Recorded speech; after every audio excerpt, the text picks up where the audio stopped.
What is up, guys? Hey, Jerry Green here today. All right, on this episode, I want to ask you guys a question, and that is, are you killing possible deals in the lead intake portion of your real estate business? And I would tell you that probably 90% of people are doing this on a regular basis. There's this that probably 10% have got it dialed in, but 90% of people are doing this over and over and over again. It's a habit we get into. It's a bad habit. Okay, so what am I talking about here? Well, let's think about it here. You have leads coming into your funnel all the time. You're paying good money for these leads, and they're constantly falling into your funnel, okay, of leads coming in. Now, you might have a VA handling these leads. You might have some type of lead manager handling this. You might be doing it yourself, okay?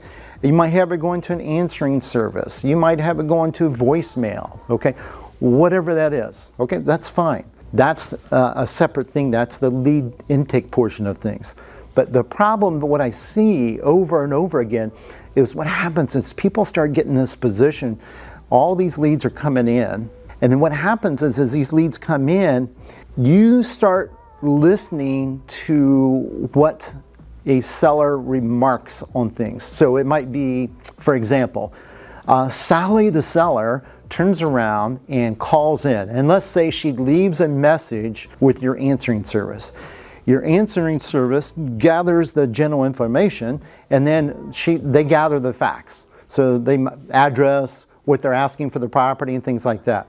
Well, what happens is over and over again, a lot of times acquisitions reps, and this might be you, turns around and gets that message. In that message, they look at it, they say, hey, this seller is asking $169,000 for this property. So that's what they're asking.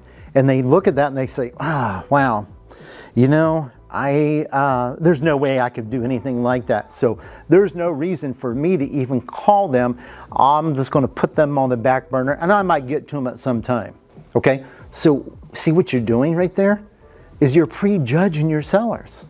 And that's something you guys, and I see this happen all the time. Look, I used to do this myself. Back in the day, I used to always do this. Oh, they're just asking way too much. I'm not even going to bother on that. That's stupid. They're ridiculous. It's a waste of my time. Well, guys, think about this. When a seller does that, okay, most of the time they don't even know really what they want out of it. In today's world too, guys, all they got to do is go on Zillow and they pull up these numbers, throw it out there. Typically, all that is a defense mechanism for them. Because they're afraid to be taken advantage of. And they don't know. They got this card in the mail. They got this text. You think about that. Imagine that with you. You're going to be very defensive too. And you're going to kick into that little bit of that fear mechanism on things in which you're going to be kind of defensive. And you're going to go in high. You're going to guard yourself on things. Well, sellers are going to do this all the time to you. Okay? It's no different if you were in their shoes. The problem is all of you are in this position, or I should say 90% of you, or either you yourself or your team member, what you guys want to do is you want to kill the potential deal right in the lead funnel.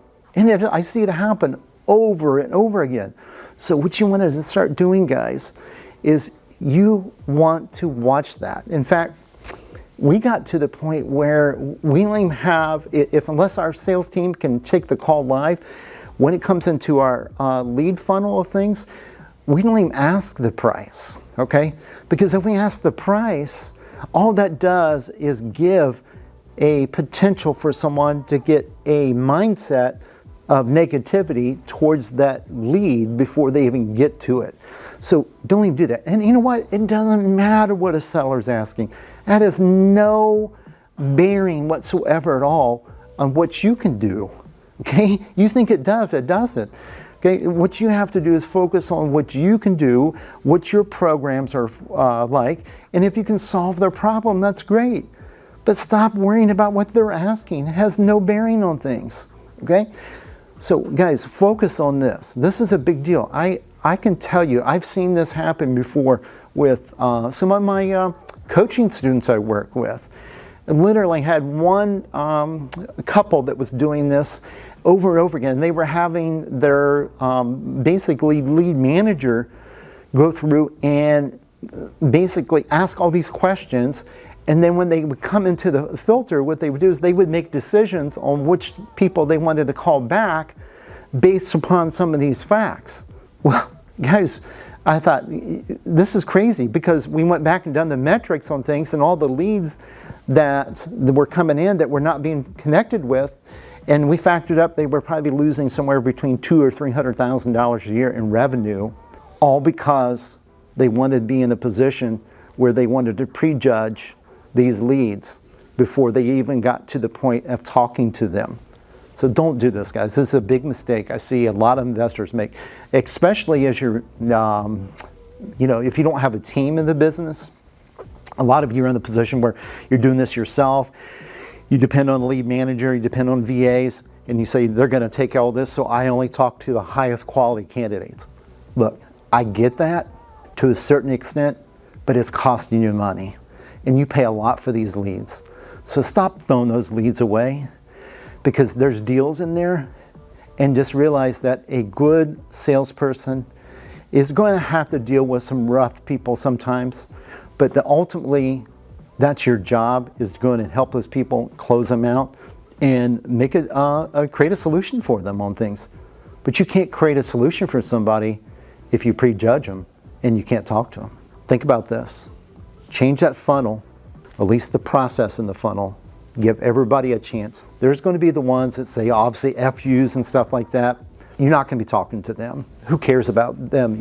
Just push them to the side, and you'll keep them in a follow-up sequence on things, some other way. Doesn't mean but the ones that are just putting up their guard to feel safer, if you talk to them, you might be able to convert them.